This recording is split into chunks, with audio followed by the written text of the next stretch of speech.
Patayan talaga mahangin. Hindi ako makapag-live dahil mahangin at nawawala-wala yung signal. Sige yan, tanggalin na lahat yan. Huwag lang yung plastic na yan. Pagka dyan na lang muna yan sa gilid. Pagkakuha na lang yan. Tanggalin niya mga pagkain. Susunugin ko rin yan. Huwag yan, mga sako yan.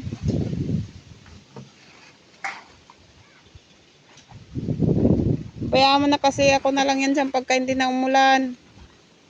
Tanggalin ko na tatong mga sako na lang sa'yo. Sige, bahala ka. Cesar! Ano nga, pagpahayang pa ng ano to eh. Ba't tinapon mo yun? Panggagatong pa yan. Oo, dito lang yan, matutuyo yan. Bastos ka naman, susunog ako ng basura dyan. Tapon mo na yan. Sira-sira na sako. Ayun! Ayun, yung isda. Huwag kang basta. Sira. Tapon na, tinapon ko talaga yun kasi sira.